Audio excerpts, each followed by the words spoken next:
Let us start today's topic. जैसे कि आपको पता है कि हम स्टैटिस्टिक्स पढ़ते हैं और स्टैटिस्टिक्स में मैंने आपको कुछ खास टर्म्स पढ़ाए हैं। उन टर्म्स में सबसे इंपॉर्टेंट टर्म जो मैंने आपको पढ़ाया दैट इज डेटा। ओके, फिर मैंने आपसे कहा कि ये डेटा दो टाइप्स का होता है। इट इज अनग्रुप्ड, ये अनग्रुप्ड भी होता है और ग्रुप्ड डेटा भी होता है। Ungrouped and grouped data. Ungrouped data उस वक्त हम यूज करते हैं when there are less number of observations. अगर ऑब्जर्वेशंस थोड़ी ही होती हैं तो हम उस वक्त प्रेफरेंस देते हैं अनग्रुप्ड डेटा को। अगर ऑब्जर्वेशंस लार्ज नंबर होते हैं तो उस वक्त के लिए हम when there are large number of observations, तो लार्ज नंबर ऑफ ऑब्जर्वेशंस के लिए हमारी कोशिश रहती है कि हम डेटा को ग्रुप्ड फॉर्म में आपके सामने लाएं। तो अनग्रुप्ड डेटा अगर रैंडम डेटा होता है, रॉ डेटा होता है, अगर हमारे पास एक रॉ डेटा होता है, रॉ डेटा का मतलब है कि ये एक ऐसा डेटा होगा जिसमें और ज्यादा कम ऑब्जर्वेशंस होंगे, ज्यादा ऑब्जर्वेशंस इसमें नहीं होती हैं, तो इसलिए इसको हम फ्रीली यूज करते हैं। रॉ डेटा मीन्स इन विच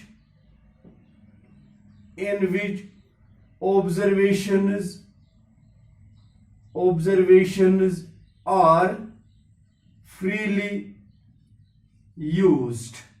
इसका मतलब हो गया कि अगर सपोज 0 2 बार है तो बराबर 2 बार मैं लिखता हूं, 2 3 बार है तो मैं बराबर 3 टाइम्स इस 2 को भी लिखता हूं, 5 is 4 times I will write 5 full 4 times. तो ये रॉ डेटा होता है। उसके बाद आपको पता है 0 इज द ऑब्जर्वेशन एंड ये 2 बार डेटा में है and that 2 is it is called frequency.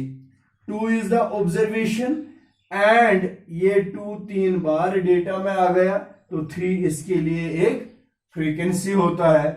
5 is the observation और 5 4 बार डेटा में आता है, that 4 is called the frequency of 5। अगर हम कोई डेटा इस फॉर्मेशन में तैयार करेंगे तो ऐसे डेटा को हम कहते हैं frequency distribution table. Frequency distribution table. इस कंडीशन के डेटा के लिए हमने लास्ट वीडियो में सीखा है, जो मैंने आपको बता दिया है कि स्टैटिस्टिक्स में जो इंपॉर्टेंट चीज होता है that is measures of central tendency. Central tendency को कैसे मेजर किया जाता है? As you know central tendency is of 3 types. ये भी हमने डिस्कस किया हुआ है। सेंट्रल टेंडेंसी 3 किस्म की होती है। Number 1 that is called mean, number 2 that is called median, and number 3rd central tendency is mode। Mean के लिए, मीडियन के लिए और मोड के लिए डेफिनेशंस मैंने बता दी है। Mean is basically average. You know that mean, the meaning of mean is average. And how to calculate mean in such a data? Sum of observations divided by number of observations, ये भी हमने कल पढ़ा है। Median, it means middle most observation। मैं ये सारा revision करा रहा हूं। मीडियन का मतलब मिडल मोस्ट ऑब्जर्वेशन। ये मिडल मोस्ट ऑब्जर्वेशन ऐसे डेटा में किस तरह निकाला जाता है उसके लिए मैंने कहा first of all you have to give the order to this data, either ascending order और descending order, then only you will find the median of data और अगर इस डेटा में ऑब्जर्वेशंस ऑड होती हैं तो मीडियन के लिए हम यूज करते हैं n+1/2th ऑब्जर्वेशन, ठीक है ना, where n is the number of observations. अगर इस डेटा में ये जो ऑब्जर्वेशंस है ये इवन होंगी, इवन मतलब हो गए ये इवन ऑब्जर्वेशंस नहीं, इवन नंबर ऑफ ऑब्जर्वेशंस इसमें होते हैं, तो उस वक्त हम निकालते हैं n/2th प्लस n+1/2th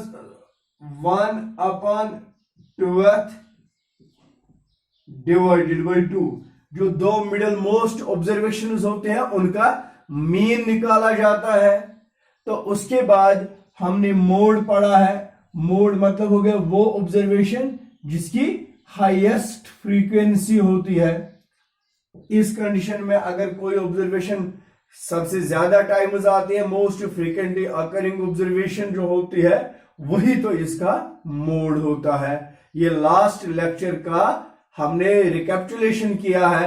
अब आज मैंने आपको पढ़ाना है कि अगर ऐसे में डेटा आपके पास होगा और you will be asked give right the following data in frequency distribution form, तो आप उस डेटा के लिए, वो भी अनग्रुप्ड ही होता है, वो ग्रुप्ड डेटा नहीं होता है, तो उस अनग्रुप्ड डेटा, जो अनग्रुप्ड डेटा आपको फ्रीक्वेंसी डिस्ट्रीब्यूशन में होगा, तो उसके लिए मीन, मीडियन और मोड कैसे निकाला जाता है। तो उसके लिए मैं आपको बुक से एक एग्जांपल कंप्लीट करके दूंगा। ये एग्जांपल है किसके लिए, frequency distribution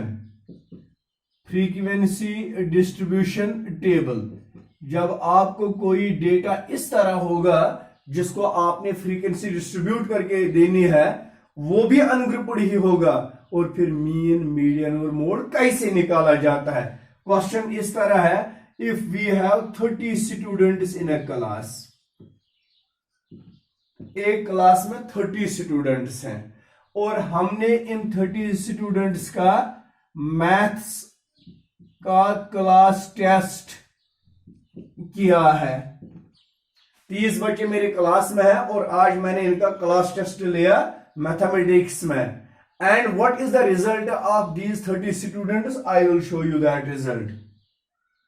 One student is there who has got roll number 1 10 marks, roll number 2 has got 20 marks, roll number 3 has got 36 marks, 4 36 and 5 36. Okay, roll number 6 has got 40 marks, 7 40 marks, 8 40 marks, 9 40 marks. Is it clear? उसके बाद roll number 10 50 marks आते हैं उसको, 11 को भी 50 marks और 12 को भी 50 मार्क्स आते हैं। रोल नंबर 13 को आते हैं 56 मार्क्स और 14 को भी आते हैं 56 मार्क्स।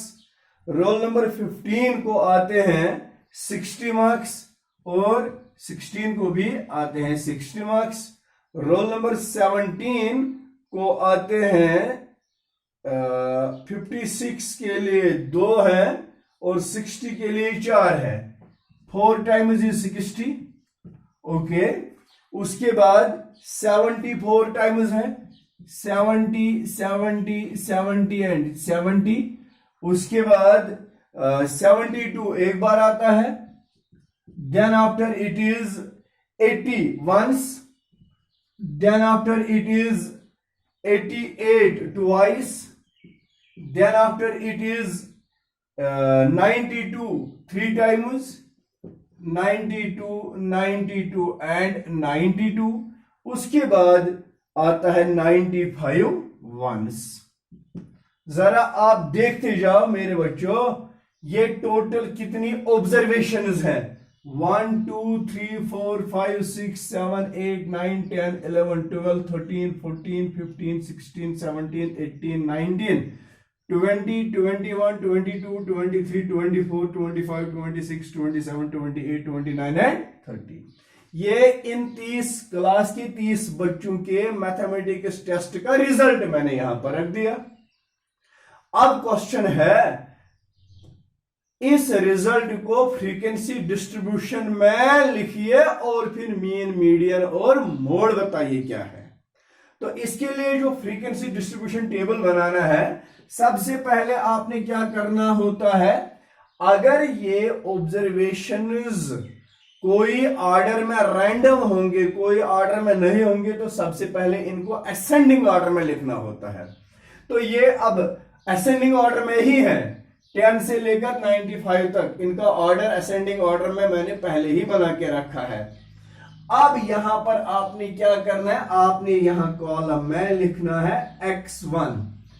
x1 का मतलब हो गया marks obtained, marks obtained. x1 हम डिनोटेशन देते हैं किसके लिए, ऑब्जर्वेशन के लिए।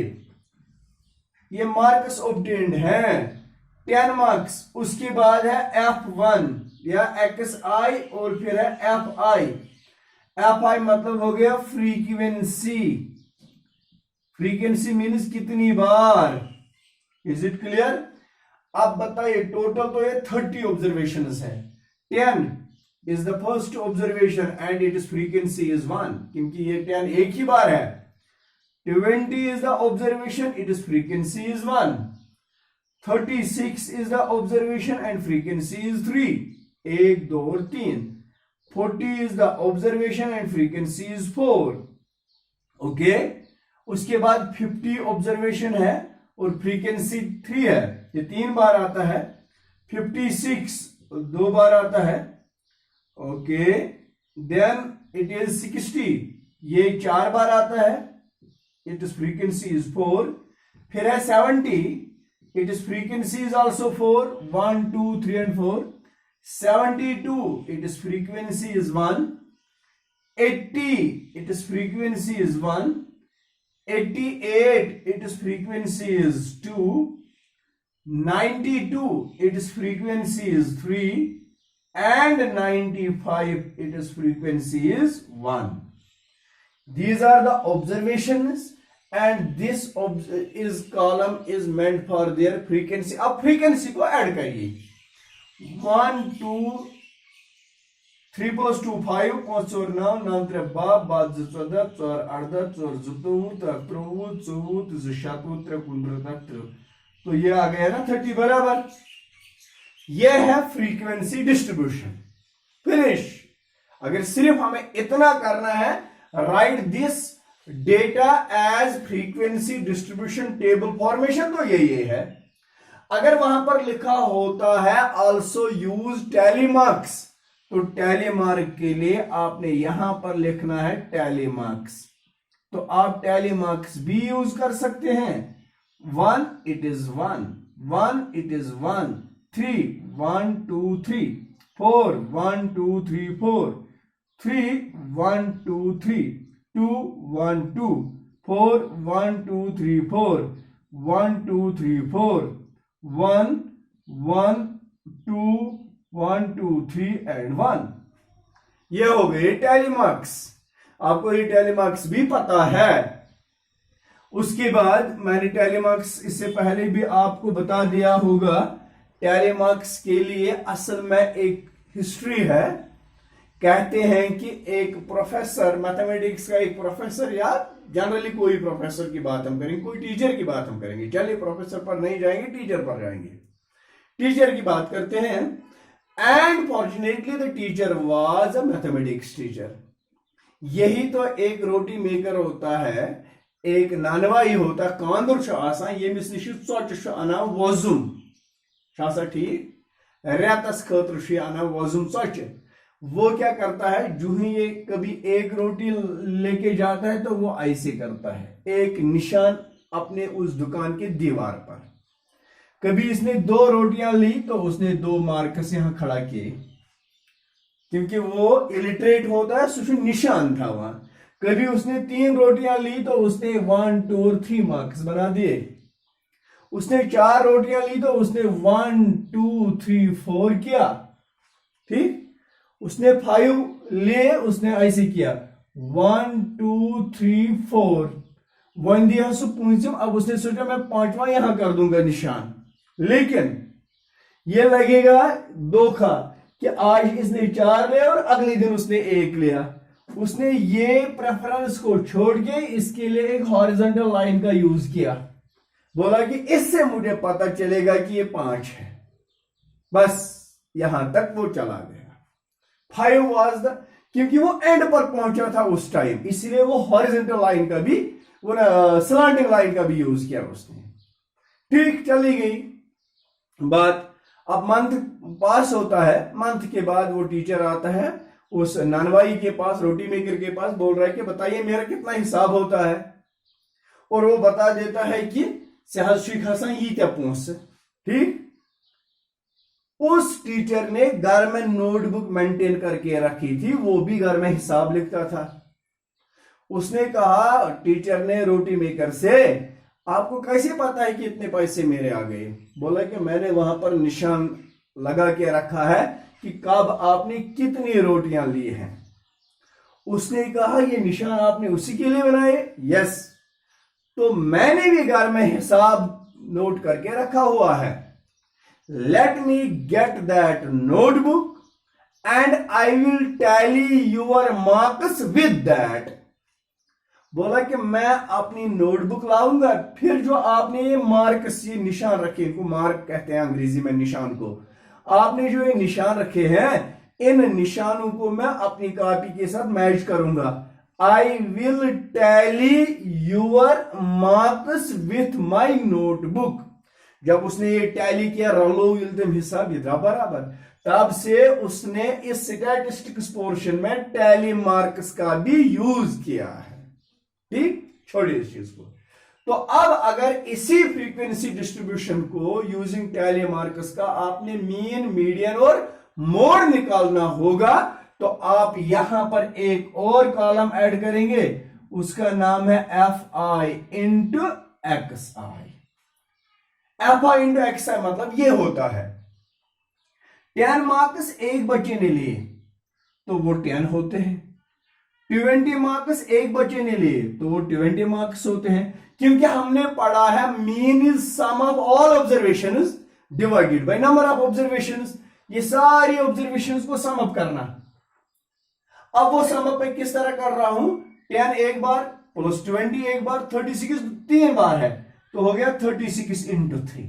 समझ गए ना आप? 3 6 आर 18, 3 3 आर 9, 9 1 10, 108।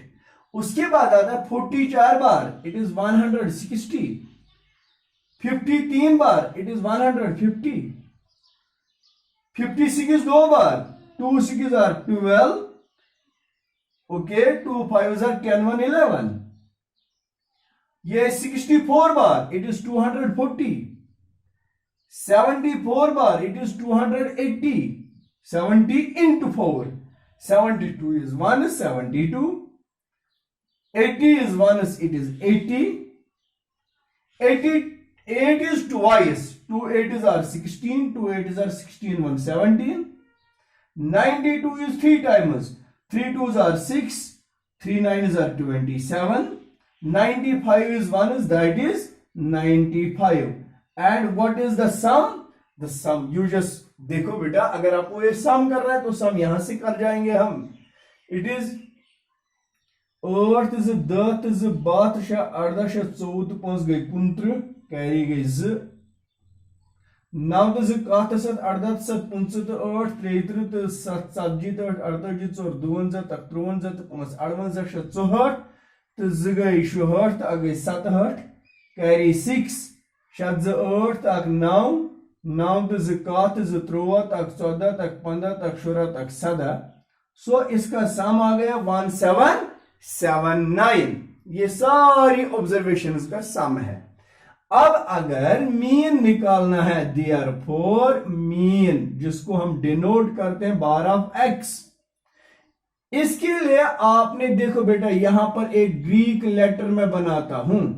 इस ग्रीक लेटर को कहते हैं सिग्मा। क्या? ये जो सिंबल मैंने बनाया इसको सिग्मा पढ़ते हैं। Sigma is meant for summation. तो यहां पर फ्रीक्वेंसी डिस्ट्रीब्यूशन टेबल में मीन की फार्मूला है summation of F I into X I divided by summation of F I. इसका मतलब है कि F I into X I column का sum that is 1779। It is how much? It is 1779 divided by summation of F I column का sum आता है 30। जब आप इसको कैलकुलेट करेंगे you will get 59.3। So 59.3 is the mean, that means average marks. किसी बच्चे ने 10 लाई, किसी ने 20, किसी ने 95।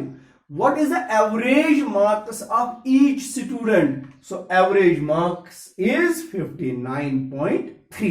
ये होता है mean when you have to calculate the mean of frequency distribution table. उसके बाद mean के बाद आपने median निकालना है। तो median के लिए हम कहते हैं middle most observation। जरा देखिए ऑब्जर्वेशन ये हैं, ये 30 ऑब्जर्वेशन हैं। 30 हो गया मीन ना इवन। तो 30 में आप जरा इनमें ये देखिए ऑब्जर्वेशन 1 2 3 4 5 6 7 8 9 10 11 12 एंड 13 ऑब्जर्वेशन ऑड होता है। इसमें से 1 2 3 4 5 6 ये 6 नीचे आएंगे। 1 2 3 4 5 6 1 2 3 4 5 एंड 6 ये 6 ऊपर की तरफ रहेंगे और बीच में क्या बचा 60। So 60 is the middle most observation. So median is equal to 60। यहां पर फ्रीक्वेंसी डिस्ट्रीब्यूशन में आपको 30 ऑब्जर्वेशन के लिए कैलकुलेशन नहीं करना है, आपको बस वो ऑब्जर्वेशन कैलकुलेट करने जो आपने एक्स आई कॉलम में लिखी है। एक्स आई कॉलम में ये ऑब्जर्वेशन जब मैंने इनको काउंट किया दे वर 13 और 13 में से आपने मीन के लिए क्या बता दिया n+1 upon 12th observation. n तो 13 है, 13+1 upon 12th, 13+1 is 14 upon 12th, that is 2 7s are, it means 7th observation। जब मैंने काउंट किया 1 2 3 4 5 6 and 60 is the 7th observation, so the median is 60। अब उसके बाद फ्रीक्वेंसी डिस्ट्रीब्यूशन में मोड कैसे निकाला जाता है? तो मोड निकालने के लिए आपको पता है mode is the observation which has highest frequency. और एक फ्रीक्वेंसी डिस्ट्रीब्यूशन टेबल में मोड एक ही ऑब्जर्वेशन नहीं, ये मल्टी ऑब्जर्वेशन मोड हो सकता है। अब जरा देखिए हाईएस्ट फ्रीक्वेंसी इसमें है 4। तो 4 किस किस ऑब्जर्वेशन की फ्रीक्वेंसी है? 70, ओके, 60 एंड 1 2 3 40। ये 3 ऑब्जर्वेशन ऐसी हैं जिनका मोड जिनकी फ्रीक्वेंसी आती है 4। तो इसलिए mode is equal to 40 60 and 70। 40 60 and 70 अमुक मतलब गो यम 3 ऑब्जर्वेशन ज्यादा लटि। सो 40 आकर 3 times, 60 आकर 3 times and 4 times and 70 also occur 4 times. These 3 observations are said to be the mode of this frequency distribution table. This was the question, how to calculate mean, median and mode of ungrouped data when the data is to be expressed in the form of frequency distribution table. मुझे उम्मीद है कि आपको ये समझ आया होगा। Thank you very much.